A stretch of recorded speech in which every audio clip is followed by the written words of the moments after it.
আশিকে রাসূল কাহাকে বলে? আমার দেশে আশিকে রাসূলের অভাব নাই।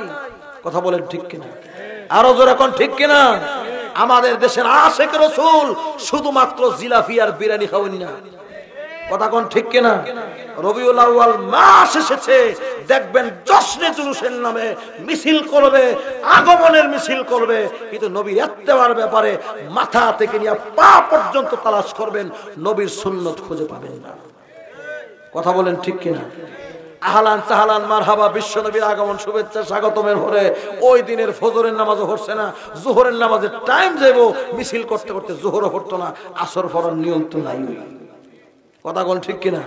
এরপরে জিলাপি লবি খায়া যার যার ফদ্দসে শেষ। এটা হলো আমরা দেশের প্রেমিকের অবস্থা। কথা বলেন ঠিক কিনা?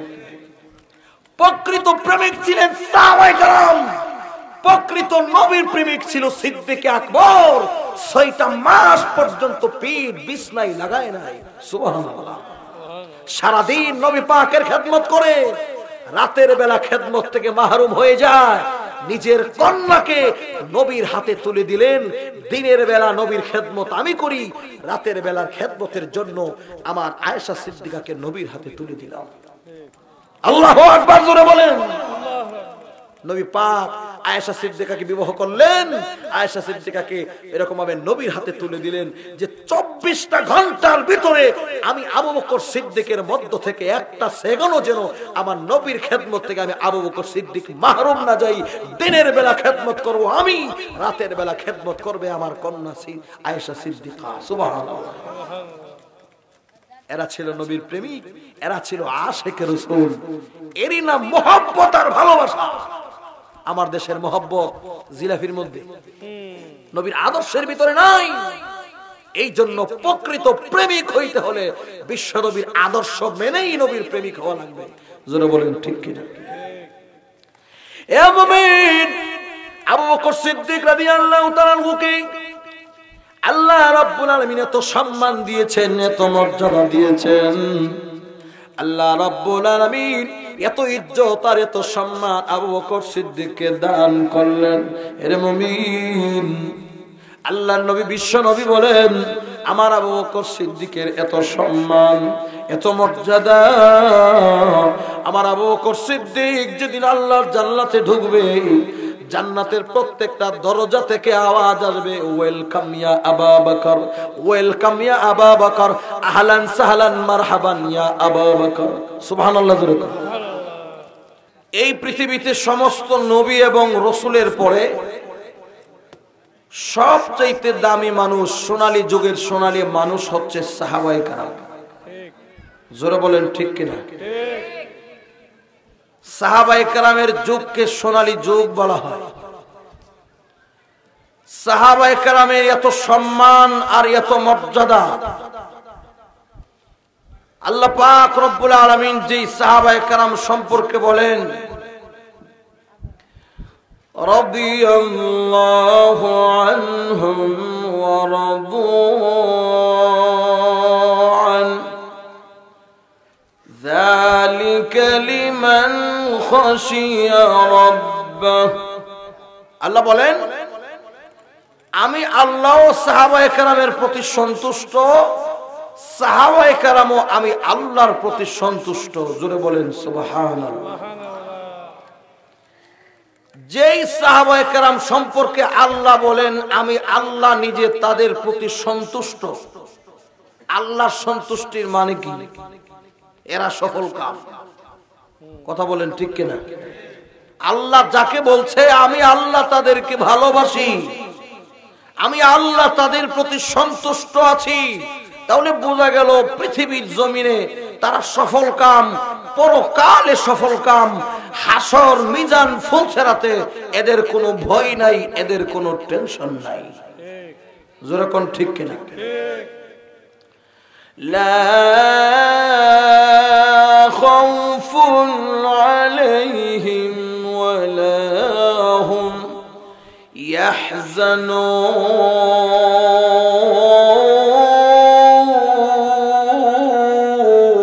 ইয়াহজানুন। এদের কোনো ভয় নাই, এদের কোনো টেনশন নাই, এদের দুনিয়া, এদের পরকাল, এদের কবরের জগৎ, হাসর মিজান ফলসেরাতের জগতে স্বয়ং জিম্মাদার হচ্ছেন আল্লাহ। জোরে বলেন কে? এই সাহাবায়ে কেরামের এত সম্মান, এত মর্যাদা। ভাইরা আমার, সাহাবায়ে কেরামের সম্মান কি আর আমাদের দেশের ওলিদের সম্মান কি, আমরা এটাও পার্থক্য করতে পারি না। কথা বলেন ঠিক কিনা? আমাদের দেশের সলিমউদ্দিন আর কলিমউদ্দিন, সবির আলী আর দবির আলী, এই সবির আলী আর দবির আলীর নামের শেষে আমরা রাদিয়াল্লাহু তাআলা আনহু লাগাই নাই। কথা কোন ঠিক কিনা? রাদিয়াল্লাহু আনহুম এই উপাধি হচ্ছে সাহাবায়ে কেরামের। জোরে বলেন কার? সাহাবায়ে কেরামের নাম শুনলে বলতে হয় রাদিয়াল্লাহু তাআলা আনহু, আর মহিলা হইলে রাদিয়াল্লাহু তাআলা আনহা। ঠিক কিনা বলেন? তো ভাইরা আমার, কিন্তু আমাদের দেশের একটু অলি হইলে মনে করেন নামের শেষে বহুত পোস্টার হ্যান্ডবিলে দেখা যায়, হযরত অমুক শাহ রাদিয়াল্লাহু তাআলা আনহু লাগাইলিছে, অথচ এই উপাধি কার? কথা বুঝেন না ভাইরা? ওলি আল্লাহর নামের শেষে ইন্তেকাল করলে পড়তে হয় রাহমাতুল্লাহি আলাইহি, আর সাহাবায়ে কেরামের নামের শেষে লাগাইতে হয় রাদিয়াল্লাহু তাআলা আনহু। এটি শিক্ষা নিয়ে। আর নবী পয়গম্বরের নামের শেষে লাগাইতে হয় আলাইহিস সালাম। হযরত নূহ আলাইহিস সালাম, হযরত আদম আলাইহিস সালাম, হযরত খলিলুল্লাহ ইব্রাহিম আলাইহিস সালাম। ঠিক কিনা?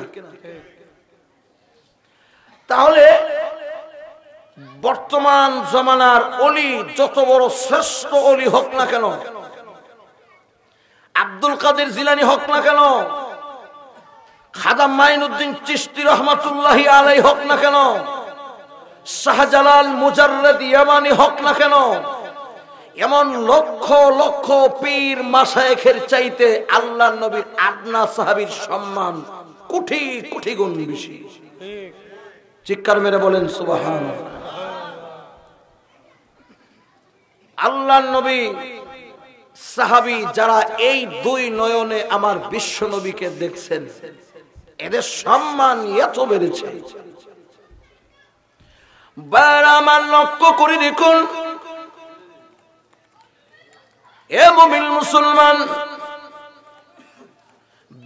বিশ্ববিখ্যাত হাদিস বিশারদ আব্দুল্লাহ ইবনে মুবারক রাহমাতুল্লাহ আলাইহি কাছে জিজ্ঞাসা করা হলো, হুজুর, একজন সাহাবী এবং একজন ওলির মধ্যে পার্থক্য কোথায়?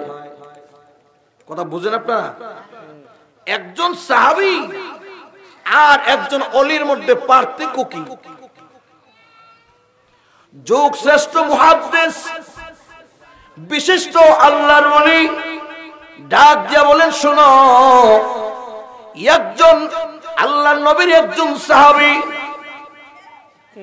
আর পৃথিবীর জমিনের একজন ওলির মধ্যে কেমন পার্থক্য মনো?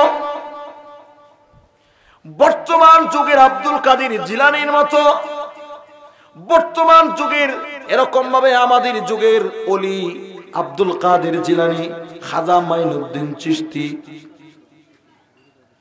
শাহজালাল মুজাররদ ইয়ামানির মতো লক্ষ কোটি কোটি এরকম ভাবে ওলি যদি এক পাল্লার মধ্যে রেখে দেওয়া হয়, আর আল্লাহর নবীর সাহাবীদের মধ্যে একজন আদনা সাহাবী যার নাম হচ্ছে হযরতে ওহশী, সেই আদনা সাহাবী হযরতে ওহশী যে ঘোড়া দিয়া যুদ্ধের ময়দানে গেছেন, ভাইরা আমার, সেই ঘোড়ার পায়ের একটা দুলা বালি কণা যদি এক পাল্লায় রাখা হয়, আল্লাহর কসম করে বলি, আব্দুল কাদের জিলানীর মতো, খাজা মাইনুদ্দিন চিশতির মতো লক্ষ কোটি পীর বুজুর্গ দিয়েও আল্লাহ নবীর সাহাবীর একটা ঘোড়ার পায়ের নিচের ধুলার সমান হবে না।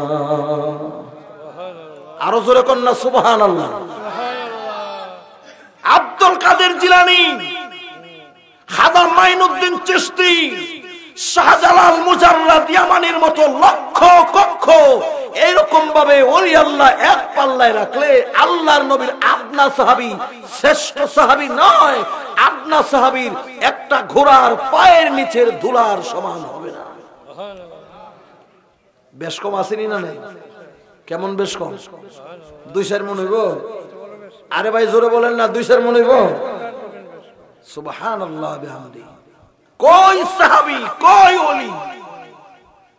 আল্লাহু আকবার। এ মুমিন, নবীর সাহাবীদের মধ্যে শ্রেষ্ঠ সাহাবী ছিলেন আবু বকর সিদ্দিক রাদিয়াল্লাহু তাআলা আনহু। আল্লাহর নবীর সাহাবীদের মধ্যে সবচেয়ে আদনা সাহাবী ছিলেন হযরতে ওহসী। ভাইরা আমার, লক্ষ্য করে বুঝতে হবে সিদ্দিকে আকবর শ্রেষ্ঠ হলো কেন, আর আল্লাহর নবীর সাহাবী হযরতে ওহসী সাহাবীদের মধ্যে একেবারে নিম্ন স্তরের হলো কেন? জানার দরকার আসেনি? আরে ভাই জোরে বলেন না, দরকার আসেনি? আপনার আওয়াজের লক্ষণ আছে মোটামুটি, কইলে কই ধরেন, না কইলে নাই।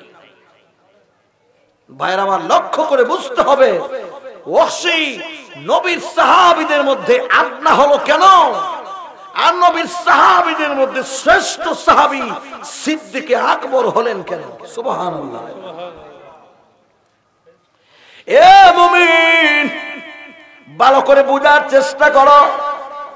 নবীর সাহাবী ছিলেন আবু বকর সিদ্দিক রাদিয়াল্লাহু তাআলা আনহু। ইনাকে আল্লাহ এত শ্রেষ্ঠত্ব কেন দান করেছিলেন?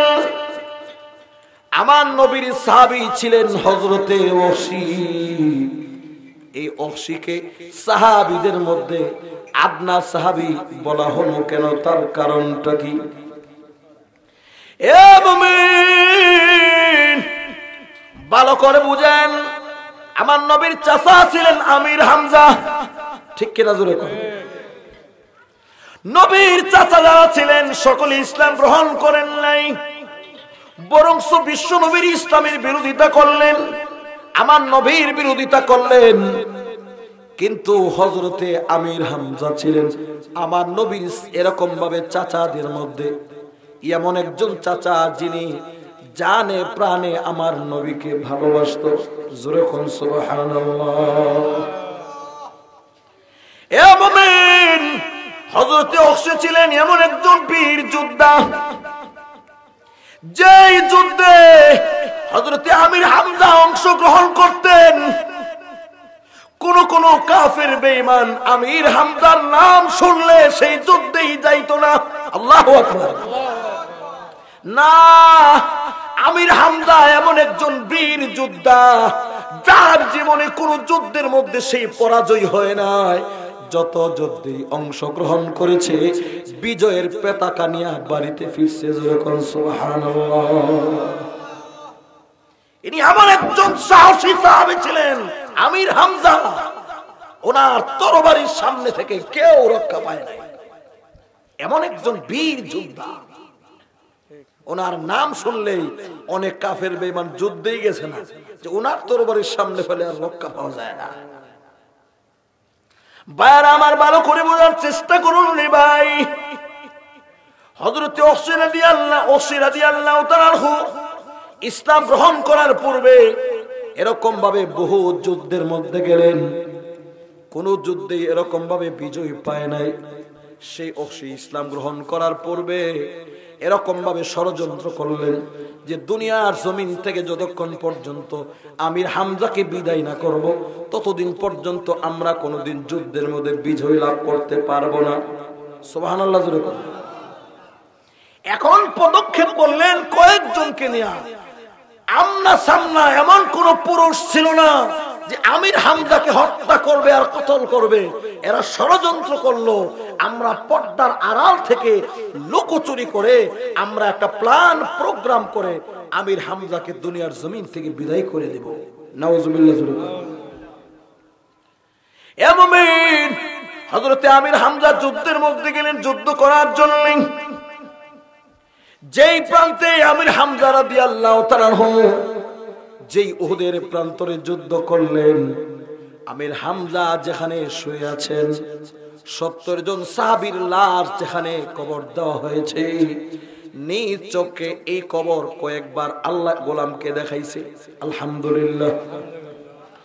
এ মুমিন রে, উহুদ পাহাড়ের পাশে এখনো পর্যন্ত শুয়ে আছে আমির হামজা রাদিয়াল্লাহু তাআলা আনহু। 70 জনের উপরও সাহাবীর লাশ সেখানে। এমিয়া যুদ্ধের মধ্যে অংশগ্রহণ করলেন আমির হামজা রাদিয়াল্লাহু তাআলা আনহু। আর ওই দিক দিয়া ওহসি ষড়যন্ত্র করে রাস্তার মধ্যে দাঁড়িয়ে আছেন। যাওয়ার পথে ওহসি আর কয়েকজনকে নিয়ে ষড়যন্ত্র করলেন যাওয়ার পথে, যখন এই রাস্তা দিয়া আমির হামজা যুদ্ধ করে বাড়িতে যাবে, পিছনের দিক দিয়া তাকে আক্রমণ করব। জোরে কোন নাউযুবিল্লাহ। এমিয়া পেছনের দিক দিয়ে আক্রমণ করা, এটা কি কাপুরুষের লক্ষণ না? আরে ভাই জোরে বলেন না। বীর পুরুষ যারা পেছনের দিকে আক্রমণ করে না, যারা বীর পুরুষ হয়, এরা আমনা সামনা যুদ্ধ করার জন্য সামনের দিক দিয়ে আক্রমণ করে। জোরে কোন ঠিক কিনা? কিন্তু তখনকার জমানায় আমির হামজার চোখের সামনে এসে ওনাকে আক্রমণ করবে এমন কোন পালোয়ান তখনকার তদানীন্তন আমলে ছিল না। আল্লাহু আকবার জোরে। ভাইয়ের আমার, যুদ্ধ শেষে নবীজি সাহাবী, নবীজির প্রাণের প্রিয় চাচা আমির হামজা যাওয়ার পথে চলে যাচ্ছেন। আর কিছুক্ষণ পরে পরে উকি মায়েরা ওহসি এবং কয়েকজন তাকায় দেখি আমির হামজা আসে কিনা। আমার ভয়ও পায় যে আমরা যে এখানে দাঁড়ায় রয়েছি, বৈশা রয়েছি, উকি দিয়া যদি আমির হামজা জানতে পারে যে এখানে আমরা বৈশা রয়েছি, তাইলে বাতিজা আমরা আর রক্ষা নাই। ঠিক কিনা? উকিও দেয়, আবার নিজেকে লুকোচুরি করার চেষ্টাও করে। শেষ পর্যন্ত দেখা যায় আমির হামজা রাদিয়াল্লাহু তাআলা আসতেছে। সংক্ষেপ করে দিচ্ছি, লম্বা ইতিহাস। এ মুমিন, তাদের সামনে থেকে অতিক্রম করে চলে যাচ্ছেন। পেছনের দিক দিয়া ওহসি এরকম ভাবে আমির হামজা রাদিয়াল্লাহু তাআলা পেছন দিয়া এমন একটা আক্রমণ করছে, এমন জায়গায় আক্রমণ করলেন, এক আক্রমণে আমির হামজা দুর্বল হয়ে পড়লেন। আঘাতের পর আঘাত করলেন। এমিয়া আঘাতের পর আঘাত করে আমির হামজাকে শহীদ করে দিলেন। শুধু তাই নয়, শহীদ করে দিয়ে উহুদের প্রান্তে আমির হামজা রাদিয়াল্লাহু তাআলা আনহুর বুকটাকে চিরা এরকম ভাবে কলিজাটা বের করে চাবায়া চাবায়া খাইছে। এ মুমিন, নবীজির চাচা আমির হামজার কতলের কথা বিশ্ব নবীর কানে যখন গেছে, ইয়া রাসূলুল্লাহ, ইয়া হাবিবাল্লাহ, ওগো নবীজি, আপনার চাচা আমির হামজাকে হত্যা করে ফেলেছে। আমার নবী চোখের পানি ছেড়ে ছেড়ে কান্দে। আরে অনেক চাচা আছে, কেউ তো আমার ধর্ম মানে না, আমাকে নবী হিসেবে বিশ্বাস করে না। আমার চাচা আমির হামজা ছিল বীর যোদ্ধা, ইসলামের বড় একটা ঝান্ডা ছিল, আমার জন্য বড় একটা হাতিয়ার ছিল। আমার মুহাব্বতের চাচা ছিল আমির হামজা। না, বরদাস্ত করতে পারলাম না। হাজার হাজার সাহাবী যদি আমার হত্যা হয়ে যাইত, আমি রাসূল তত কষ্ট পাইতাম না। আমার চাচা আমির হামজা কতল হওয়াতে আমি যে কষ্ট পেয়েছি। হে মুমিন, লক্ষ্য করে দেখেন, আল্লাহ নবী ডাক দিয়ে বলে, কে রে? আমার চাচাকে কে হত্যা করছে জানতে চাই। ডাক দিয়ে বলেন, ইয়া রাসূলুল্লাহ, ইয়া হাবিবাল্লাহ, আপনার চাচাকে হত্যা করছে ওহসি। জোরে বলেন কে? আরে ভাই কথা বলেন, কে? ওহসি। তার সাথে কিছু লোক নিয়ে হত্যা করছে। নবী পাককে খবর জানা মাত্রই সাথে সাথে ঘোষণা দিলেন, ওহসিকে যেখানে পাও, যেথায় পাও, আমি রাসূলের কাছে উপস্থিত করো। যেই ঘোষণা, আমার কঠিন ঘোষণা মুহাম্মদ রাসূলুল্লাহ দিবেন, আর সাহাবায়ে কেরাম সকলেই জানতেন, বিশ্ব মানুষ, সকল মানুষ জানতেন, নবী পাকের ঘোষণা সাহাবায়ে কেরাম এইরকম ভাবে মানবে, নিজের জান, নিজের জীবনকে বিলীন করে দিবে, কিন্তু নবীর কথা রক্ষা করার জন্য যা করতে হয় সব করবে। ঠিক কিনা? ওহসি ভাবলেন, না, যেই পরিস্থিতি, মুহাম্মদ যেই ঘোষণা দিছে, আমার আর বাঁচার কোনো উপায় নাই। জোরে বললেন না, বাঁচার উপায় নাই। শেষ পর্যন্ত সে নিজে আত্মরক্ষার জন্য দেশ ছেড়ে দিয়া সে আত্মগোপন করলো, মানে বর্ডার ফাঁস করছে। কথা বুঝছেন নি? ব্রাহ্মণবাড়িয়া বর্ডার ফাঁস করে কই গেছে? ইন্ডিয়ার ভিতরে ঢুকছে। আর ওইখানে গিয়া নিজে নিজে ভয় পাইতেছে, আরে নবীর চাচা আমির হামজাকে হত্যা করেছি, হত্যা করে নিজেকে আত্মরক্ষার জন্য বর্ডার পাস করে পালায়া গোপনীয় ভাবে আর কতদিন থাকা যাবে? জোরে কোন ঠিক কিনা? গোপনীয় ভাবে কতদিন থাকবো? একদিন তো আমাকে যাওয়াই লাগবে। তখন এই ওহশী, সংক্ষেপে বলছি, রসুলের কাছে চিঠি লিখছে যে অগনবী, আমি যে আপনার চাচাকে মারলাম, আমি আপনার কাছে জানতে চাই আমার এই গুনাহ আল্লাহ মাফ করবো কিনা। রসুল বলেন, তোমার গুনাহ মাফ করবো কিনা করবো এটা আমি জানি না, এটা আল্লাহর ব্যাপার। যেরকম ঠিক কিনা?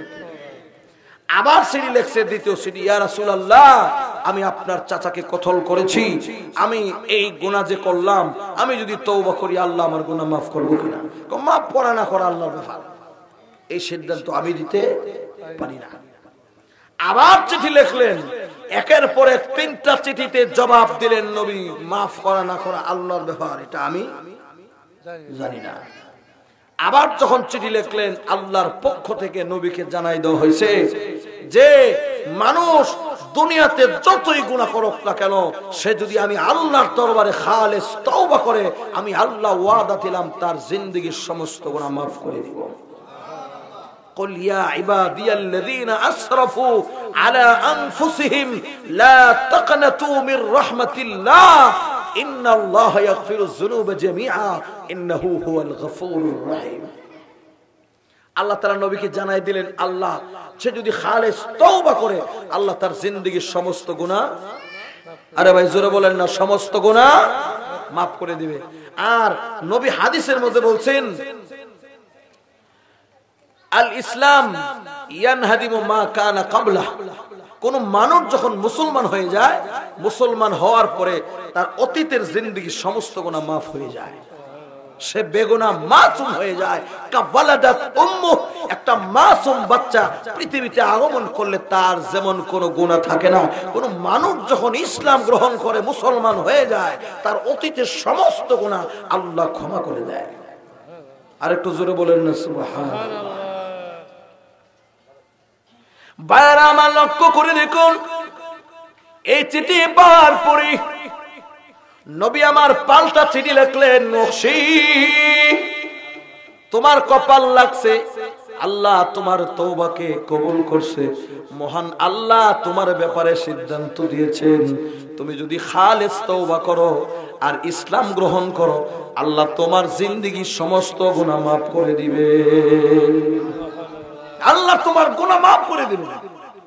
এই সুসংবাদ পাওয়ার পরে হযরতে ওহশীর একটা সাহস হয়েছে কিনা? ওমা কথা কোন সাহস হয়েছে কিনা? একের পর এক চিঠি পাঠালো, জবাব আসলো, মাফ করতে পারে নাও করতে পারে, কোনো আশ্বাস পায় নাই। তৃতীয়বারের মতো চিঠির জবাবে রাসূল লিখছেন, আল্লাহ তুমি যদি ইসলাম গ্রহণ করো আর মুসলমান হয়ে যাও, খালেস তওবা করো, আল্লাহ তোমার জিন্দেগীর সমস্ত গুনাহ মাফ করে দেবেন। কিন্তু ভাবতেছে নবী যে চিঠি লিখলো যে আমার গুনাহ আল্লাহ মাফ করবে, কিন্তু সাহাবায়ে কেরামের কাছে নবী এমন ভাবে খবর দিবেন, ওহশীকে যেখানে পাও, যেথায় পাও, তাকে আমার কাছে ধরে নিয়ে আসো, আমাকে যে আল্লাহ মাফ করবে এই খবরটা সমস্ত সাহাবায়ে কেরামের কাছে মনে হয় এখনো পৌঁছে নাই। জোরে বলেন ঠিক কিনা? এখনের মতো তোর মোবাইলের যুগ না, বলে সবাইরে জানাই দিলাম, এই ওহশীর আল্লাহ মাফ করবো, আল্লাহর পক্ষ থেকে ওহী আইছে। আর আমি যদি এই সিদ্ধান্ত নিয়া আমি যদি এখন বর্ডার পাস কইরা আমার এলাকার ভিতরে রওনা দেই, আর সাহাবায়ে কেরাম যদি আমাকে দেখে, আমার দেখা মাত্রই কি করব? আদর করব, নতুন জামের মতন। আমার কথা কোন না করে, আমি যে তাদেরকে বলবো যে নবীর কাছে চিঠি লিখছি, নবী জবাবে লিখছে আমার মাফ করব, এই ওয়াজ করার সুযোগ তারা আমারে দিত না। এরকম ঠিক নেই। আরে ভাই, চোরাই যদি চুরি করে আর ধরা খায়া মনে করেন আপনি ধরেন, ধরে যদি ভাই একটু সুযোগ দেবে আমার কথাটা কইয়ালি, তখন কি সুরের ঘরের সুর চুরি করে আবার সুযোগ বলে, সুযোগ পরে আগে তোর ভিতর কথা কোন ঠিক কিনা? বাইরে হেরে সাইজ করে লই, তার কথা আবার বর্ণনা বলে, এই তোর কথা ওয়াজ পরে শুনুন, আগে তোর মোড়াই লই, তখন তারে আর সুযোগ দেয় না যে সে কথা বলবে যে আবার দুঃখটা শুনে না সুরের ঘুরে চুরি করতেছে আবার দুঃখ কই কোন সময় আবার দুঃখ বড় হলো না মোবাইল দশের ভিতরে একটা ভয় যে এখন আমি যদি এরকম ভাবে ভিতরে হঠাৎ করে ঢুকে যায় তাহলে কিন্তু আমাকে তারা ধরেই আক্রমণ শুরু করবে, আমার জীবনের আর রক্ষা হবে না। সুতরাং এই খবর সাহাবায়ে কেরামের কাছে পৌঁছে নাই, তাহলে আমাকে আত্মগোপন করে নবীর দরবারে যাওয়া লাগবে। জোরে কোন ঠিক কিনা? নিজেকে আত্মগোপন করে কেউ যেন তাকে না দেখে এমন ভাবে আস্তে আস্তে করে এমন ভাবে দেশ ফাঁস হইছে যেখানে কেউ তাকে দেখলে বুঝবে না উনি যে ওহশী। ব্যবস্থা আছে না? আমরা দেশে অনেক মানুষ দেখেন না, পুরুষে মহিলাদের বুকরা উখরা ফিন্দা বর্ডার ফাঁস হয়, কথা কোন ঠিক কিনা? আর ভাই একটা পুরুষ মানুষ যদি বুকরা উখরা ফইরা রাস্তা দিয়ে আপনার চোখের সামনে দিয়ে আপনার ছোট ভাই যদি আইটা যা, আপনি চিনবেন তো? আরো জোরে করেন না, চিনবেন তো? এমন ভাবে নিজেকে রক্ষা করার জন্য ছদ্মবেশে এমন একটা মানে পোশাক পরিধান করে আস্তে আস্তে নবীজির দরবারে গিয়া রাসূলকে ডাক দিছি। সুবহানাল্লাহ। ইয়া রাসূলুল্লাহ, ইয়া হাবিবাল্লাহ, ওগো নবীজি আমাকে চিনছেননি? বলেন কে তুমি? ডাক দিয়া বলেন ওগো নবীজি। একের পর এক, একটা নয়, দুইটা নয়, তিনটা চিঠি আপনার কাছে যে পাঠাইছি, আমি হইলাম আপনার চাচার হত্যাকারী, আমি হইলাম ওহশী। জোরে কোন সুবহানাল্লাহ। ইয়া রাসূলুল্লাহ, ইয়া হাবিবাল্লাহ, ওগো নবীজি আমি তওবা করতে এসেছি, জিন্দেগিতে আর কোনদিন গুনাহ করব না, অন্ধকার ধর্মে আর থাকতে চাই না, এই মুহূর্তে আমাকে কালিমা পড়ায়া মুসলমান বানায়া দেন। বাইরে আমার লক্ষ্য করে দেখুন, ওহশী রাদিয়াল্লাহু তাআলা নবীজির দরবারে যাওয়ার পরে আল্লাহর নবী বিশ্ব নবী রাহমাতুল লিল আলামিন ওহশী রাদিয়াল্লাহু তাআলা হুকে ওযু করালেন, গোসল করালেন। ওযু করাইয়া গোসল করাইয়া আমার নবী তাকে কালিমা পড়ায়া মুসলমান বানায় দিয়েছে। ওহশী রাদিয়াল্লাহু তাআলা পরে নিয়েছেন লা ইলাহা ইল্লাল্লাহ মুহাম্মাদুর রাসূলুল্লাহ সাল্লাল্লাহু আলাইহি ওয়াসাল্লাম। এতদিন ছিল ইসলামের দুশমন, এখন হয়ে গেছে নবী পাকের সাহাবী। জোরে বলেন ঠিক কিনা? আরো জোরে কোন ঠিক কিনা? এ মুমিন, আল্লাহর নবী বিশ্ব নবী ওহশী রাদিয়াল্লাহু তাআলা হুকে ডেকে ডেকে বলেন, ওহশী তুমি আমার চাচাকে হত্যা করেছো। হে ওহশী তুমি তওবা করেছো, কালিমা পড়ে মুসলমান হয়েছো, আল্লাহ তোমার জিন্দেগীর সমস্ত গুনাহ মাফ করে দিয়েছে। কিন্তু ওহশী রে, আমি জানতে চাই তুমি বলো আমার চাচাকে তুমি কেমনে মারছো, বর্ণটা আমাকে একটু শোনাও। হে মুমিন, ওহশী রাদিয়াল্লাহু তাআলা বলেন, ইয়া রাসূলুল্লাহ, ইয়া হাবিবাল্লাহ, পেছনের দিক দিয়ে আক্রমণ করে আপনার চাচাকে বিছানার মধ্যে এরকম ভাবে তার লাশকে যখন জমিনে ফেলে দিয়েছি, তার বুকটাকে চিরা কলিজাটা বের করে টুকরো টুকরো করে চাবায়া চাবায়া খাইছি। আমার নবীর কাছে যখন বললেন, ওগো নবীজি আপনার চাচার এরকম ভাবে কলিজাটা চাবায়া চাবায়া খাইছি, নবী আমার চোখের পানি ছেড়ে ছেড়ে কাঁদলে, এরকম ভাবে আর চোখের পানি ছেড়ে ছেড়ে কাঁদলে। আমার নবী বরদাস্ত করতে পারেন না, কিন্তু প্রতিশোধ তো নেওয়ার সুযোগ নাই। জোরে কোন ঠিক না বেঠি? ওহশীকে ডাক দিয়ে বলে, ওহশী এতদিন ছিলে তুমি কোরআনের দুশমন, এতদিন ছিলে আমার দুশমন, ইসলামের দুশমন, কিন্তু আজ থেকে তুমি আমার সাহাবী হয়ে গেছো। এরে ওহশী, আমি যখন আমার সাহাবায়ে কেরামকে নিয়ে মজলিসে বসবো, এরে ওহশী তুমিও তো আমার মজলিসে বসবে। আমি তোমাকে বলে দিলাম, যতদিন পর্যন্ত সাহাবায়ে কেরামের মজলিসে আমি রাসূলের দরবারে আসবা, সাবধান, কোনদিন তুমি আমার চোখের সামনে পড়বা না, সব সময় আমার চোখের আড়ালে থাকবা। কেন জানো নি নকশি, তুমি আমার চাচাকে হত্যা করেছো, তুমি তোমার নিজ হাতে আমার চাচা আর কলিজা চাবায়া চাবায়া খাইছো। নকশিরে,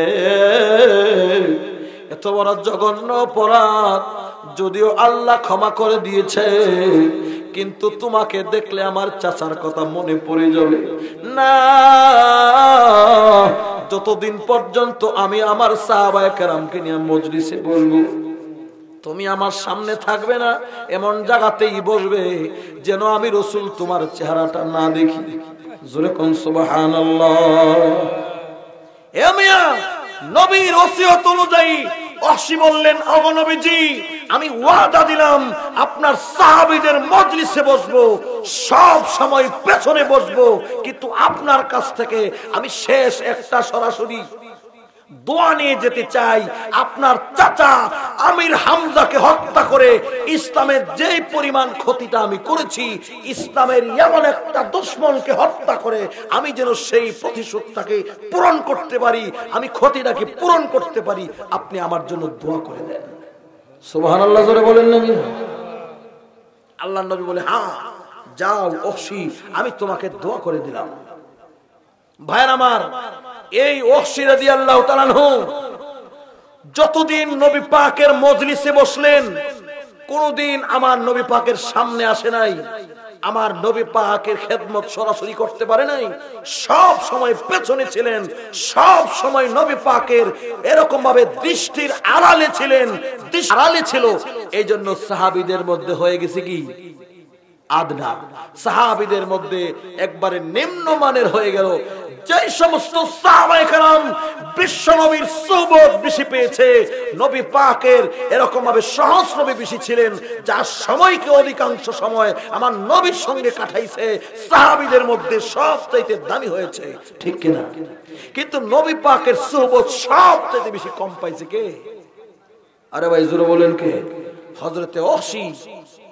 যাই হোক, শেষ পর্যন্ত নবী পাকের এরকম ভাবে মানে তার শেষ যুগে ওহশী রাদিয়াল্লাহু তাআলা আনহু সাহাবী হয়ে গেলেন। মানে শেষ যুগে দেখা গেল নবীর যুগে একজন মিথ্যা নবীর আবির্ভাব হয়েছে, যার নাম ছিল মুসাইলামাতুল কাজ্জাব। নাম ছিল কি? আরে ভাই জোরে বলেন, নাম ছিল কি? আপনাদের অসুবিধা হইতেছে নাকি? আমার অসুবিধা হইতেছে, গলার মধ্যে খুব ঠান্ডা। যাই হোক, বলতেছিলাম এই মুসাইলামাতুল কাজ্জাব সে মিথ্যা নবীর দাবিদার। নবীর কাছে চিঠি লিখছে, হে মুহাম্মদ, আমি একজন নবী, তুমি এক এরিয়ার নবী, আমি হইলাম আরেক এরিয়ার নবী, আমাকে তুমি অনুমতি দিয়ে দাও। নাউজুবিল্লাহ জোরে করুন। আমাদের নবী হচ্ছেন শেষ নবী। এই নবীর কাছে চিঠি লিখছে, আমিও একজন নবী, তুমি এই এরিয়ার নবী, আমি হইলাম ওই এরিয়ার নবী, অনুমতি দিয়ে দাও। মুহাম্মদ রাসূলুল্লাহ চিঠির জবাবে লিখছে, তোমার চিঠি আমি যখন পেয়েছি, আমার হাতে ইসলামের একটা ঝান্ডা, একটা ঢাল আছে, নবুয়তের বদলা আমি তোমাকে অর্ধেক নবুয়তের দায়িত্ব তোমার দিব, দূরের কথা আমি এই ডালটাও তোমার দিতাম না। কথা বুঝেন নাই? তুমি যখন চিঠিটা দিছো, আমার হাতে একটা ঢাল আছে, ঢাল, তোমার অর্ধেক নবুয়তি তোমার দিব তো দূরের কথা, এই ডালটাও তোমার দিতাম না। একের পর এক চিঠি লিখলো, নবী জবাবে দিলেন, না, নবী হইলাম আমি শেষ নবী, আনা খাতামুন নবিয়্যিন লা নবিয়্যা বাদি। জোরে বলেন ঠিক কিনা? আমি হইলাম শেষ নবী, নবীদের খতম কারনেওয়ালা নবী, আমার পরে আর কোন নবী রাসূল পৃথিবীতে আসতে, আরো জোরে বলেন, আসবে না। যারাই দাবি করবে এরা হচ্ছে মিথ্যা নবী, এরা হচ্ছে কাযযাব, এরা সত্য নবী না মিথ্যা নবী। জোরে বলেন ঠিক কিনা? এরা হচ্ছে ভণ্ড। ভাইরা আমার, শেষ পর্যন্ত সেই মুসাইলামাতুল কাযযাবের যখন আবির্ভাব হলো, আর সেই খবর যখন ওহশীর কাছে গেছে, ওহশীকে এই জমানাতে আমার ইসলামের সবচেয়ে বড় দুশমন মুসাইলামাতুল কাযযাব ছাড়া কেউ হইতে পারে না। জোরে বলেন ঠিক কিনা? বর্তমান প্রেক্ষাপটে ইসলামের দুশমন, মুহাম্মদুর রাসূলুল্লাহর দুশমন, কোরআনের দুশমন, হাদিসের দুশমন, মুসলমানের দুশমন হচ্ছে যে মিথ্যা নবীর দাবিদার মুসাইলামাতুল কাযযাব। জোরে বলেন ঠিক কিনা? আর নবী তো এই ব্যাপারে দোয়াই করে রাখছে, সে তখন থেকে টার্গেট নিয়েছে, নবীর কাছ থেকে দোয়া নিয়েছি, তরবারি নিয়ে মাঠে নামলাম, যতক্ষণ পর্যন্ত এই মুসাইলামাতুল কাজ্জাবকে হত্যা না করতে পারবো আমি ওয়াদা দিলাম ততক্ষণ পর্যন্ত ঘরে ফিরবো না। সুবহানাল্লাহ জোরে করুন। লম্বা ইতিহাস, শেষ পর্যন্ত দেখা গেল যুদ্ধ শুরু হয়েছে মুসলমানদের বিরুদ্ধে কাফেরদের, মুসাইলামাতুল কাজ্জাবের দল এইরকম ভাবে হামলা শুরু হয়েছে। শেষ পর্যন্ত সকলের টার্গেট অন্যান্য শত্রুদের দিকে, মুসাইলামাতুল কাজ্জাবের এরকম ভাবে মানে ওয়াহশী রাদিয়াল্লাহু তাআলার টার্গেট হচ্ছে মুসাইলামাতুল কাজ্জাবের দিকে। যারা বলেন ঠিক কিনা? তরবারি নিয়ে দৌড়াইতে শুরু করলেন, হে কাজ্জাব, মুহাম্মদ রাসূলুল্লাহর কাছ থেকে দোয়া নিয়েছি, তোমাকে হত্যা না করে ঘরে ফিরবো না। নারে তাকবীর, আল্লাহু আকবারের ধ্বনি দিয়া যখন আক্রমণ শুরু করলেন, সেই আক্রমণ তরবারির আঘাতকে সে সহ্য করতে না পারে দৌড়ায়া ওয়াল টপকায়া ওই দিকে যখন চলে গেলেন, মুসাইলামাতুল কাজ্জাব আর ওয়াহশী রাদিয়াল্লাহু তাআলা আনহু তার পেছন অবলম্বন করে ওয়াল টপকায়া ওই দিকে পড়ে নারে তাকবীর, আল্লাহু আকবারের ধ্বনি দিয়া আর দেরি করলেন না, এক আঘাতে মুসাইলামাতুল কাজ্জাবকে হত্যা করে ফেললেন। আরো জোরে বলেন না সুবহানাল্লাহ। মুসাইলামাতুল কাজ্জাবকে হত্যা করে নবী পাকের দরবারে গেলেন, ইয়া রাসূলুল্লাহ, ইয়া হাবিবাল্লাহ, আমি আপনার কাছ থেকে দোয়া নিয়েছিলাম যে আমি ইসলামের এমন একটা দুশমনকে হত্যা করে আমি যেন সেই ক্ষতিটা পূরণ করতে পারি। আজকে আপনার দুশমন, আমাদের মুসলমানের দুশমন, কোরআনের দুশমন, হাদিসের দুশমনকে হত্যা করে সেই ক্ষতি আপনার দোয়াকে আমি বাস্তবায়িত করলাম। সুবহানাল্লাহ। ভাইরা আমার, আমি যে কথাটা বলার মাকসাদ ছিল আপনাদের সম্মুখে, যে ওয়াহশী রাদিয়াল্লাহু তাআলা আনহু নবীজির চাচা আমির হামজাকে হত্যা করার কারণে আমার নবী ঘোষণা দিয়ে দিলেন, তুমি আমার সামনে এসো না, তুমি যদি আমার সামনে এসো আমার কলিজার টুকরা চাচার কথা মনে পড়ে যায়, আমার সেই চাচার কথা মনে পড়লে আমি রাসূল বরদাস্ত করতে পারি না, এই জন্য তুমি যতক্ষণ থাকবে আমার চোখের আড়ালে থাকবে। নবীর সুহবত কম পাওয়ার কারণে ওয়াহশী হয়ে গেছেন আদনা, আর সাহাবীদের মধ্যে সবথেকে বেশি সুহবত ছিলেন হযরতে আবু বকর সিদ্দিক। জোরে কোন সুবহানাল্লাহ। আবু বকর সিদ্দিক এত শ্রেষ্ঠত্ব আল্লাহ কেন দান করেছেন, এর কারণ আছে না নাই? আরো জোরে বলেন আছে না নাই?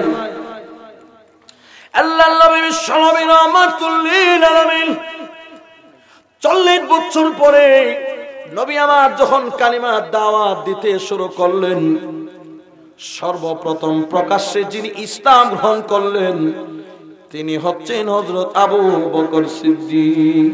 জোরে কোন সুবহানাল্লাহ।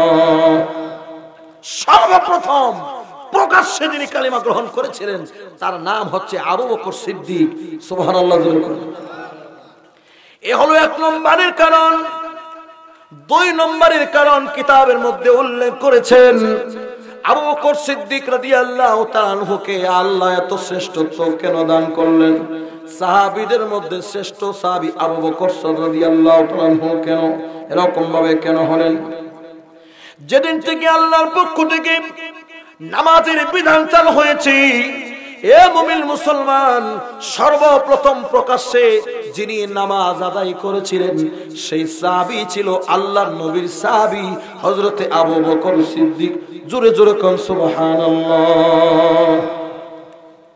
শুধু তাই নয় রে মুমিন, হযরতে আবু বকর সিদ্দিক রাদিয়াল্লাহু তাআলা আনহু ছিলেন এমন একজন সাহাবী, আল্লাহর নবী বিশ্বনবী রাহমাতুল লিল আলামিন নবী আমার যেদিন মেরাজে গিয়েছিলেন, মেরাজ থেকে আসার পরে আল্লাহর নবী বিশ্বনবী রাহমাতুল লিল আলামিন এরকম ভাবে জমিনে আসার পরে যখন বললেন, সাহাবীরা রে, আমি রাসূল এসেছি মেরাজ করে, আল্লাহ আমাকে দাওয়াত করে মেরাজে নিয়েছিলেন, আমি এই মুহূর্তে মেরাজ থেকে আসছি।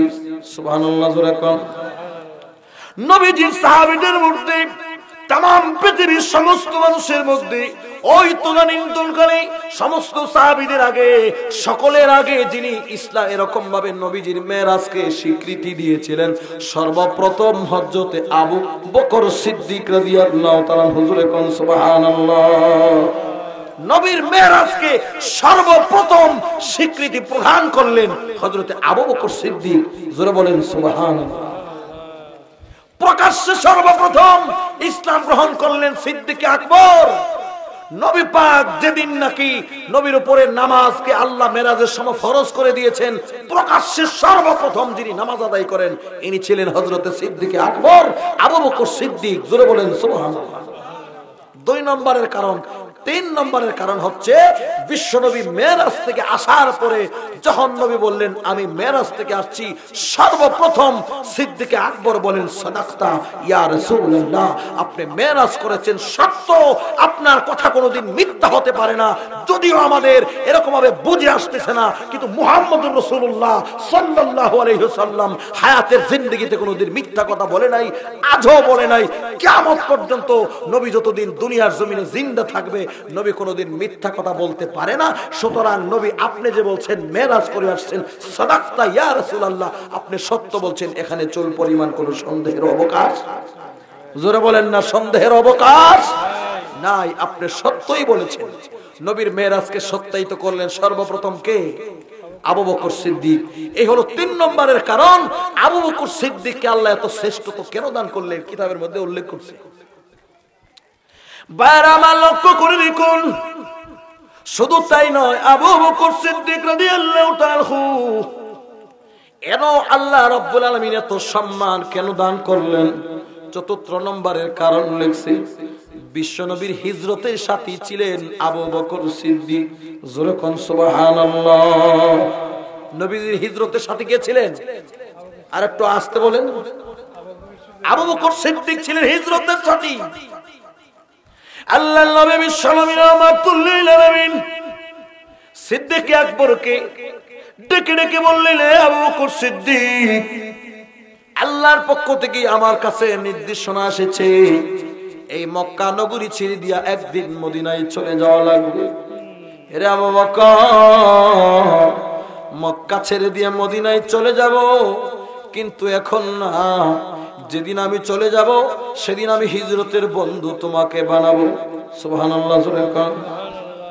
আল্লাহ নবী আবু বকর সিদ্দিককে যেদিন বললেন, আবু বকর রে, মক্কা নগরী যে ছেড়ে দিয়ে যেদিন মদিনায় যাব, আল্লাহর হুকুমে যাব, কিন্তু এখনো আল্লাহ আমাকে হুকুম দেয় নাই কোন সময় যেতে হবে। আল্লাহর পক্ষ থেকে ফয়সালা যখন আসবে তখনই যাওয়া লাগবে। এরে আবু বকর, তুমি প্রস্তুত থাইকো, যখন আমি যাব তোমাকে আমি গভীর রাতে ডাক দিয়ে নিয়ে যাব। সুবহানাল্লাহ। জোরে কর। এ মুমিন মুসলমানরা, আল্লাহর নবীর সাহাবী আবু বকর সিদ্দিক রাদিয়াল্লাহু তাআলা যেদিন আমার বিশ্বনবী বললেন সিদ্দিক আকবর প্রস্তুত থাকবা, বলা যায় না কোন দিন জানি আল্লাহ আমাকে হুকুম দেয়া দেয় এরকম ভাবে মক্কা নগরী ছেড়ে দিয়ে মদিনায় যাওয়ার জন্য। এরকম ভাবে ওই দিন থেকে আবু বকর সিদ্দিক এরকম ভাবে নিজের ঘুমকে হারাম করে দিলেন। সুবহানাল্লাহ। বায়ান আমার কোন দিন পেট বিছনায় লাগায় না, রাতের আধারে এইরকম ভাবে ঘরের দরজার মধ্যে পিঠ লাগাইয়া কানটা পায়টা রাখে, জানি না রে কোন দিন জানি আমার বিশ্ব নবী আমাকে ঢাক দিয়া দেয়। আমি আবু বকর সিদ্দিক যদি ঘুমাই, না জানি আজকের রাত্রিতেই আল্লাহর পক্ষ থেকে হুকুম হয়ে যেতে পারে। আমার নবী যদি আইসা আমাকে ডাক দেয়, আর আমি আবু বকর সিদ্দিক যদি ঘুমাই, আমার নবী যদি একটা ডাকের বেশি 2টা ডাক লাগে, না জানি কত বেয়াদবি হবে। না, আমি ঘুমাবো না, আমি অপেক্ষায় আছি কোন সময় আমার নবী আমাকে ডাক দিবে।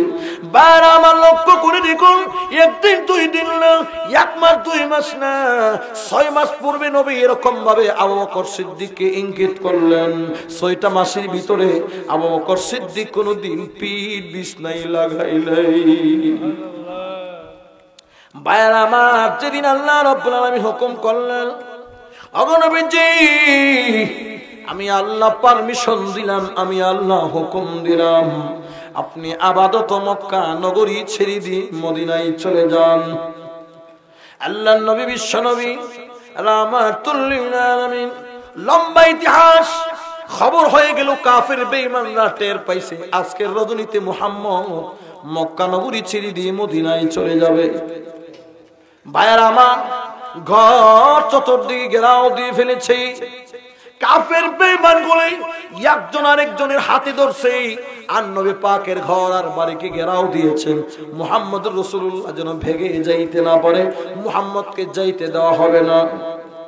কিন্তু দেখা গেল আল্লাহ রাব্বুল আলামিনের হুকুম করেছে চলে যাওয়ার জন্য। শেষ পর্যন্ত নবী আমার কিভাবে বের হবে? শেষ পর্যন্ত দেখা গেল আল্লাহর নবী বিশ্ব নবী রাহমাতুল লিল আলামিনকে আল্লাহ রাব্বুল আলামিন ঘোষণা করলেন, ওগো নবীজি, হাতের মধ্যে এক মুষ্টি বালু নিয়ে সূরা ইয়াসিনের কয়েকটা আয়াত তিলাওয়াত করে বালু যখন ছেড়ে দিলেন, প্রত্যেকটা কাফের বেঈমানের চোখে চোখে আল্লাহ বালু পৌঁছায়া দিয়েছে। বলেন সুবহানাল্লাহ। বায়ারা আমার চোখের ভিতরে যখন ধুলাবালু পড়তে থাকে তখন মানুষ কি একজন আরেকজনের হাত ধরবে না, কসক কসলাইব? সব মানুষ যার যার হাত ছেড়ে দিয়ে সব কসলানো শুরু করে দিলেন। এরে মুমিন, এই ফাঁকে দিয়ে আমার বিশ্বনবী রাহমাতুল লিল আলামিন আপন বিছনায় আলী রাদিয়াল্লাহু তাআলা আনহুকে শোয়াইয়া মদিনার দিকে রওনা দিয়েছে। সুবহানাল্লাহ জোরে কোন। আরো লম্বা বড় ইতিহাস রয়েছে মুমিন, সময় খুবই সংকীর্ণ, শেষ করা যাবে না। এ মুমিন, আল্লাহর নবী বিশ্বনবী রাহমাতুল লিল আলামিন যাইতে যাইতে যাইতে যাইতে আবু বকর সিদ্দিক রাদিয়াল্লাহু তাআলা আনহুর ঘরে গিয়া গভীর রজনীতে এরকম ভাবে দরজার মধ্যে গিয়ে আওয়াজ করলেন, আবু বকর, ভাইরা আমার, আল্লাহর নবী বিশ্বনবী রাহমাতুল লিল আলামিন আবু বকর সিদ্দিক রাদিয়াল্লাহু তাআলা আনহুকে ডাকটা দিতেই দেরি হয়েছে, দরজা খুলতে একটা সেকেন্ডও দেরি হয় নাই। জোরে বলেন আল্লাহু আকবার। আল্লাহ নবী ডাক দিলেন, আবু বকর, আমি নবী তোমাকে ডাক দিলাম, কিন্তু ডাকটা দিতেই দেরি হলো, দরজা খুলতে তোমার একটা সেকেন্ড দেরি হয় নাই। আবু বকর রে, তুমি যদি বিছনায় ঘুমাতে, অন্তত পক্ষে আমি নবী প্রথম ডাক দিলে বিছনা থেকে দরজা পর্যন্ত আসতে তো অবশ্যই একটু দেরি হইতো। জোরে কোন ঠিক কিনা? কিন্তু আমি নবী তোমাকে ডাক দিলাম, এ আবু বকর, ডাকটা দিলাম, দরজা খুলতে একটা সেকেন্ডও দেরি হয় নাই। এ আবু বকর, আমার তো মনে হয় তুমি ঘুমাও না, ব্যাপার কি? সঙ্গে সঙ্গে দরজা কিভাবে তুমি খুলে দিয়েছো? আবু বকর সিদ্দিক চোখের পানি ছেড়ে ছেড়ে কান্দে, ওগো নবীজি, আল্লাহর কসম করে বলি, একদিন দুই দিন না, যেদিন আমাকে আপনি সিগন্যাল দিয়েছিলেন আবু বকর রে, মক্কা নগরে ছেড়ে দিয়া মদিনায় চলে যাইতে হবে, কিন্তু এখন না, যখন আল্লাহর পক্ষ থেকে হুকুম হবে, আল্লাহর পক্ষ থেকে ফয়সালা হবে, যেদিন আপনি ঘোষণা দিয়েছিলেন আজকে 6টা মাস হয়ে গেছে, আল্লাহর কসম করে বলি গো নবীজি, 6টা মাসের ভিতরে আপনার সিদ্দিক আকবর একটা সেকেন্ডের জন্য পিঠ বিছনায় লাগায় নাই। ইয়া রাসূলুল্লাহ, ইয়া হাবিবাল্লাহ, ওগো নবীজি, আমার পিঠ আমি বিছনায় লাগাই না, ঘরের দরজার মধ্যে আমার পিঠ লাগাইয়া আমার কানটাকে আমি পেতে রাখি। কোন সময় জানি আমার বিশ্ব নবী আমাকে ডাক দিয়া দেয়, ওগো নবীজি, দু জাহানের বাদশা নবী মক্কা নগরী ত্যাগ করে মদিনায় যাওয়ার পথে আমার দরজার মধ্যে আমাকে ডাকবে আবু বকর বলে, আর আমি আবু বকর সিদ্দিক নবীজি সাহাবী হয়ে ঘুমাবো, কোনোদিন হতে পারে না। এই জন্য আমি নবী ঘুমাই না, আপনার অপেক্ষা করি কোন সময় আমার বিশ্ব নবী আমাকে ডাক দিবে। এমিয়া, আশিক রাসূল কাহাকে বলে? আমার দেশে আশিক রাসূলের অভাব নাই। কথা বলেন ঠিক কিনা? আরো জোরে কোন ঠিক কিনা? আমাদের দেশের আশিক রাসূল শুধুমাত্র জিলাপি আর বিরিয়ানি খাওয়েন না। কথা কোন ঠিক কিনা? রবিউল আউয়াল মাস এসেছে, দেখবেন জশ্নে জুলুসের নামে মিছিল করবে, আগমনের মিছিল করবে, কিন্তু নবীর ইত্তেবার ব্যাপারে মাথা থেকে নিয়ে পা পর্যন্ত তালাশ করবেন, নবীর সুন্নত খুঁজে পাবেন না। কথা বলেন ঠিক কিনা? আহলান সাহলান মারহাবা, বিশ্ব নবীর আগমন শুভেচ্ছা স্বাগতমের পরে ওই দিনের ফজরের নামাজও হচ্ছে না, জোহরের নামাজের টাইম যাইব, মিছিল করতে করতে জোহরও হতো না, আসর পড়ার নিয়ম তো নাই। কথা বল ঠিক কিনা? এরপরে জিলাফি লবি খায়া যার যার ফদ্দসে শেষ। এটা হইল আমরা দেশের প্রেমিকের অবস্থা। কথা বলেন ঠিক কিনা? প্রকৃত প্রেমিক ছিলেন সাহাবায়ে কেরাম, প্রকৃত নবীর প্রেমিক ছিল সিদ্দিক আকবর। 6টা মাস পর্যন্ত পিঠ বিছনায় লাগায় নাই। সুবহানাল্লাহ। সারাদিন নবী পাকের খেদমত করে, রাতের বেলা খেদমত থেকে মাহরুম হয়ে যায়। নিজের কন্যাকে নবীর হাতে তুলে দিলেন। দিনের বেলা নবীর খেদমত আমি করি, রাতের বেলার খেদমতের জন্য আমার আয়েশা সিদ্দিকাকে নবীর হাতে তুলে দিলাম। আল্লাহু আকবার জোরে বলেন। নবী পাক আয়েশা সিদ্দিকাকে বিবাহ করলেন। আয়েশা সিদ্দিকাকে এরকম ভাবে নবীর হাতে তুলে দিলেন যে 24টা ঘন্টার ভিতরে আমি আবু বকর সিদ্দিকের মধ্য থেকে একটা সেকেন্ডও যেন আমার নবীর খেদমত থেকে আমি আবু বকর সিদ্দিক মাহরুম না যাই। দিনের বেলা খেদমত করব আমি, রাতের বেলা খেদমত করবে আমার কন্যা আয়েশা সিদ্দিকা। সুবহানাল্লাহ। এরা ছিল নবীর প্রেমিক, এরা ছিল আশিক রাসূল। এরই নাম মোহাব্বত আর ভালোবাসা। আমার দেশের মোহাব্বত জিলাফির মধ্যে, নবীর আদর্শের ভিতরে নাই। এই জন্য প্রকৃত প্রেমিক হইতে হলে বিশ্ব নবীর আদর্শ মেনেই নবীর প্রেমিক হওয়া লাগবে। জোরে বলেন ঠিক কিনা? এ মুমিন, আবু বকর সিদ্দিক রাদিয়াল্লাহু তাআলা আনহুকে আল্লাহ রাব্বুল আলামিন এত সম্মান দিয়েছেন, এত মর্যাদা দিয়েছেন। আল্লাহ রাব্বুল আলামিন এত ইজ্জত আর এত সম্মান আবু বকর সিদ্দিককে দান করলেন। এর মুমিন, আল্লাহর নবী বিশ্ব নবী বলেন, আমার আবু বকর সিদ্দিকের এত সম্মান, এত মর্যাদা, আমার আবু বকর সিদ্দিক যেদিন আল্লাহর জান্নাতে ঢুকবে, জান্নাতের প্রত্যেকটা দরজা থেকে আওয়াজ আসবে, ওয়েলকাম ইয়া আবু বকর, ওয়েলকাম ইয়া আবু বকর, আহলান সাহলান মারহাবান ইয়া আবু বকর। সুবহানাল্লাহ। আমার নবী বলেন, আমার আবু বকর সিদ্দিকের এত সম্মান, এত মর্যাদা, যেদিন আমার আবু বকর সিদ্দিক আল্লাহর জান্নাতে ঢুকবে, জান্নাতের প্রত্যেকটা দরজা থেকে আওয়াজ আসবে, আবু বকর আমাকে দিয়ে প্রবেশ করো, হে আবু বকর আমাকে দিয়ে প্রবেশ করো, তোমার মতো শ্রেষ্ঠ সাহাবী আমাকে দিয়ে প্রবেশ করলে আমার জীবন ধন্য হয়ে যাবে। সুবহানাল্লাহ। জান্নাতের প্রত্যেকটা দরজা থেকে আওয়াজ আসবে, আবু বকর আমাকে দিয়ে প্রবেশ করো, আবু বকর আমাকে দিয়ে প্রবেশ করো। সুবহানাল্লাহ বিহামদি। আবু বকর সিদ্দিকের সম্মান আল্লাহ দিছে কি দিছে না? আরো জোরে বলেন, দিছে কি দিছে না?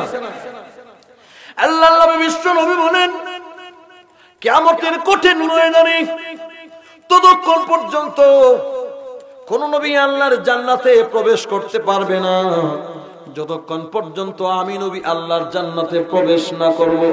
সুবহানাল্লাহ জোরে কোন। এর মুমিন, আল্লাহ নবী সবার আগে জান্নাতে যাবে। আল্লাহ নবীর পরে আদম নবী থেকে নিয়ে ঈসা নবী পর্যন্ত যত নবী পৃথিবীর জমিনে আসে, প্রত্যেকটা নবী আমার নবীর পেছনে পেছনে জান্নাতে যাবে। ঠিক কিনা জোরে কোন। এখন নবীদের পালা শেষ, এখন হলো উম্মতের পালা। বার আমার লক্ষ্য করে দেখুন, উম্মতের মধ্যে সিরিয়াল তো এমন, আদম নবীর উম্মতেরা পৃথিবীতে আসছে সকলের আগে। সিরিয়াল তো এমন ছিল, আদম নবীর উম্মতেরা আগে জান্নাতে ঢুকবে। কথা কোন ঠিক কিনা?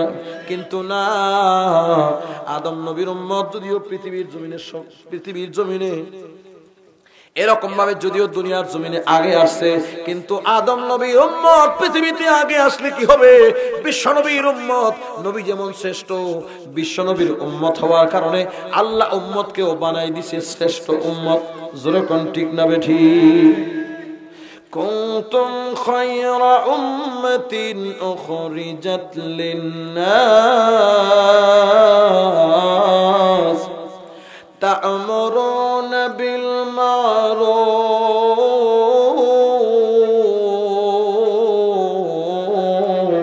ওয়া তানহাউনা আনিল মুনকার।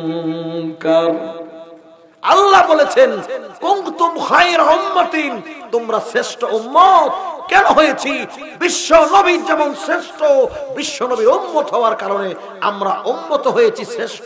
সুবহানাল্লাহ। সমস্ত নবীরা জান্নাতে ঢোকার শেষ, এখন হলো নবীদের পালা।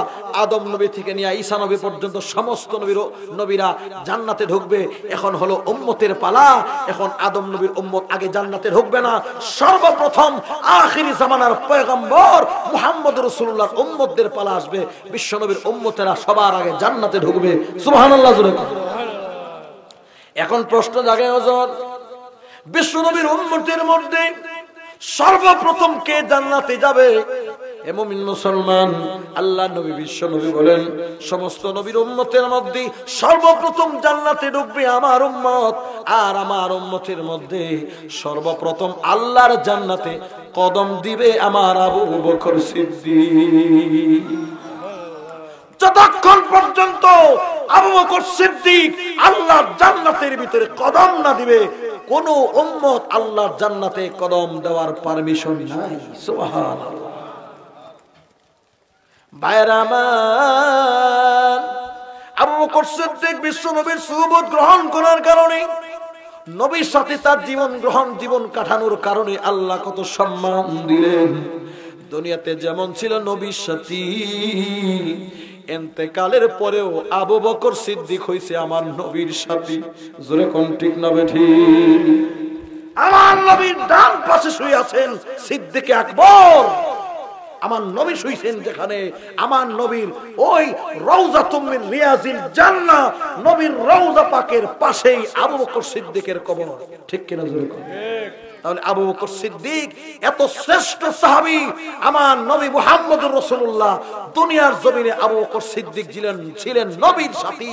এইরকম ভাবে কবরের মধ্যে হয়েছে নবীর সাথী আবু বকর সিদ্দিক, হাসরের ময়দানে হবে আমার নবীর সাথী আবু বকর সিদ্দিক, আল্লাহর জান্নাতে হবে আমার নবীর সাথী। সুবহানাল্লাহ।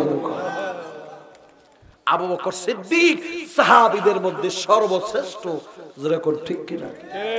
তাহলে বিশ্ব নবীকে মানার কারণে, নবীর সুহবতে বেশি থাকার কারণে জীবনকে বেশি উৎসর্গ করেছেন সিদ্দিক আকবর। এই জন্য সিদ্দিক আকবর দুনিয়ার জমিনে সবচেয়ে বেশি দামি হয়েছে। ঠিক কিনা? যেরকম মুমিন মুসলমান, উম্মতি মুহাম্মদীর মধ্যে যারা আমার নবীর আদর্শকে, যারা আমার বিশ্ব নবীর রেখে যাওয়া দ্বীনকে, যারা আমার বিশ্ব নবীর রেখে যাওয়া সুন্নতকে বেশি আমল করবে, আঁকড়ে ধরবে, আল্লাহ তাআলা জমিনের মধ্যে সবচেয়ে দামি আল্লাহ তাকেই বানিয়ে দিবে। যারা বলেন ঠিক কিনা? যে যত নবীর আখলাক, নবীর চরিত্র, নবীর সুন্নত আঁকড়ে ধরবে, দুনিয়ার জমিনে আল্লাহ তাকে তত বেশি সম্মান দান করবে, তার পদমর্যাদা তত বেশি হবে। ওই উম্মত সবচেয়ে দামি যার মধ্যে নবীর সুন্নত বিদ্যমান থাকবে বেশি। যেরকম ঠিক কিনা? দুনিয়ার জমিনে সবচেয়ে বড় ওলি সে যার মধ্যে সুন্নত বেশি, ওলির দিক দিয়ে তার সম্মান মর্যাদা তত বেশি। আল্লাহ আমাদের সকলকে যেন বিশ্বনবী মুহাম্মদুর রাসূলুল্লাহ রেখে যাওয়ার দ্বীনকে, রেখে যাওয়া আদর্শকে, নবীর সুন্নতকে আমরা আঁকড়ায়া ধরতে পারি, আল্লাহ যেন সেই তৌফিক দান করে। সকলে বলেন আমিন। জবান খুলে বলেন আমিন। আমরা কি জিলাপি খাওয়ার প্রেমিক হতে চাই, না নবীর আদর্শ মেনে প্রকৃত নবীর প্রেমিক হতে চাই? আল্লাহ আমাদের সকলকে তুমি বিশ্বনবী, আমরা প্রকৃত প্রেমিক, আমাদের সকলকে হওয়ার তৌফিক দাও। জবান খুলে বলেন আমিন। জবান খুলে বলেন আমিন। আল্লাহ যেন আমাদের সকলকে সোনার মক্কা মদিনা সকলকে জিয়ারত করার তৌফিক দে। বলেন আমিন। নিয়ত আসেনি ভাই? জোরে বলেন নিয়ত আসেনি? হায়াতুন নবী জিন্দা নবীর রওজাকে নিজ চোখে দেখার জন্য নবী পাকের পাশে শুয়ে আছে সিদ্দিক আকবর রাদিয়াল্লাহু তাআলা আনহু। আবু বকর সিদ্দিকের বাড়ি এই নিজ চোখে আল্লাহ গোলামকে দেখাইছে। আপনারা সকলে দেখতে চান কিনা? তাদের স্মৃতি বিজড়িত এই ইতিহাসে আমরা যা দেখতে শুনতে পাচ্ছি শুধু চোখে দেখি নাই। যদি যান আবু বকর সিদ্দিকের নামে মসজিদ আছে, মসজিদ দেখবেন যেই বাড়িতে বসবাস করতেন আবু বকর সিদ্দিক, ওই বাড়ি এখনো আছে। নিজ চোখে আল্লাহ গোলামকে দেখাইছে। আমি সকলের জন্যই দোয়া করি আল্লাহ যেন আমার নবী পাকের নিজের দেশ, নবী পাকের দেশ, নবীর রওজা খানায়ে কাবা বাইতুল্লাহর জিয়ারতের জন্য আমাদের সকলকে যেন আল্লাহ কবুল করে। বলেন আমিন। জবান খুলে বলেন আমিন।